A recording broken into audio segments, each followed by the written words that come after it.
আমি বলবো গণভোট সফল হলে সাধারণ নির্বাচন সফল হবে, তাই গণভোটের পক্ষে হা বলতে হবে। জুলাই শহীদদের প্রতি সম্মান দেখানোর জন্য গণভোটের প্রতি হা বলতে হবে।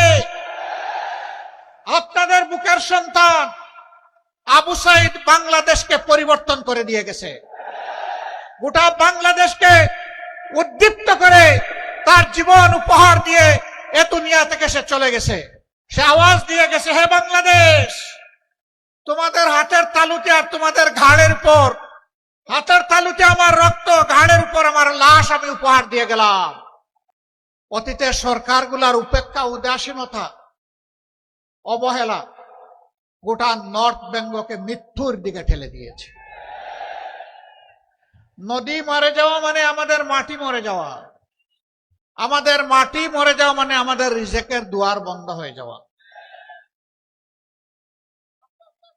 মহান আল্লাহর পর ভরসা করে আপনাদেরকে আমরা কথা দিচ্ছি, উত্তরবঙ্গের মানুষের নয়, শুধু বাংলাদেশের আপামর জনতার ভালোবাসা, দোয়া, সমর্থন এবং ভোট নিয়ে আমরা যদি সরকার গঠন করতে পারি, তাহলে নর্থ বেঙ্গলে প্রথমে আমাদের দৃষ্টি পড়বে মরা নদীগুলাদের উপর। নদীর জীবন ফিরে আসবে, নর্থ বেঙ্গলের জীবন ফিরে আসবে ইনশাআল্লাহ।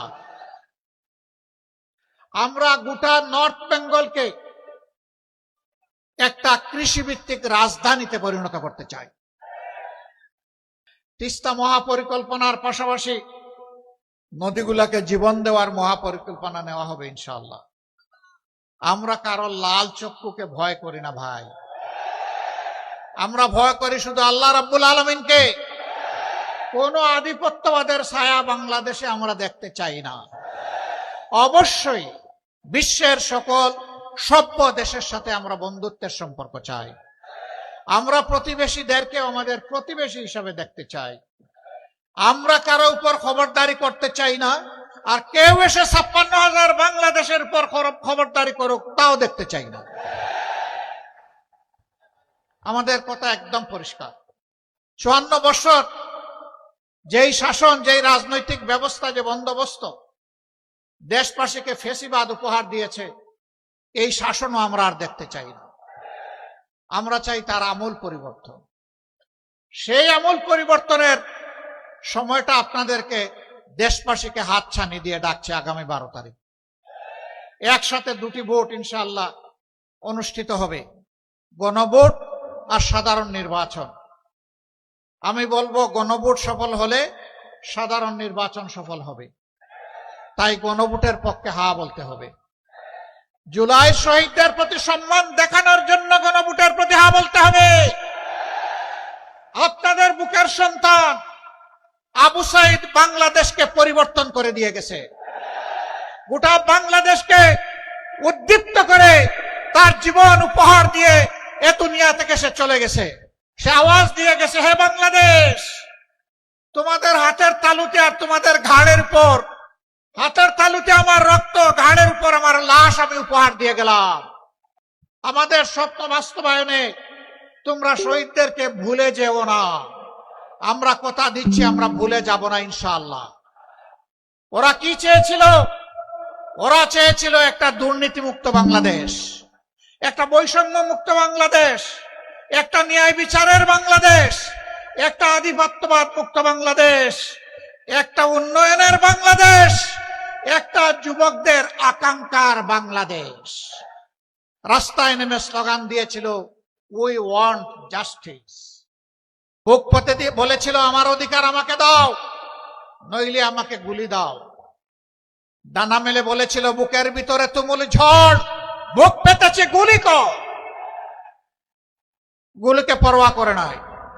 হে দেশবাসী, আমরা কি আবু সাইদ সহ তার সঙ্গী শহীদদের কাছে ঋণী নই? এই ঋণ পরিশোধে আপনারা প্রস্তুত আছেন? সদা জাগ্রত পাহারাদার হিসাবে সবাইকে প্রস্তুত থাকতে হবে। আকাশ, নীল আকাশ, মাঝে মাঝে আকাশে শকুনের ছায়া দেখা যায়। ওই শকুনের ছায়া যেন বাংলাদেশের মাটিতে পড়তে না পারে। আপনারা সাবধান থাকতে পারবেন তো? পরপর তিনটা নির্বাচন, 14, 18, 24। আমাদের যুব সমাজ, আমাদের সাধারণ মানুষ, আমাদের ভাইয়েরা বোনেরা একটাও ভোট দিতে পারে নাই। যুব সমাজ তাদের জীবনেও একটা ভোট দিতে পারে নাই। এবার অনেক অপেক্ষার পর আগামী 12 তারিখ আসছে। এই 12 তারিখ শহীদদেরকে সম্মান করতে গিয়ে বাংলাদেশের বস্তা পচা অতীতের 54 বৎসর যেই ব্যবস্থা শাসকদেরকে দুর্নীতিবাজ, চাঁদাবাজ, দখলবাজ, মামলাবাজ, হত্যাকারী, খুনি, ধর্ষক এবং আয়নাগরের নায়ক নায়িকা বানায়, তা পরিবর্তন করে দেওয়ার জন্য আমরা হা ভোট দেব ইনশাআল্লাহ। হা ভোটের পক্ষে জোয়ার তুলতে হবে। সেই হা ভোটের জোয়ারে অতীতের বস্তা পচা সমস্ত ব্যবস্থা যেন ভেসে যায়। আমরা মহান আল্লাহর উপর ভরসা করে কথা দিচ্ছি, ঘরে বসে উত্তরবঙ্গকে আপনারা রাজধানী বানাবেন ইনশাআল্লাহ।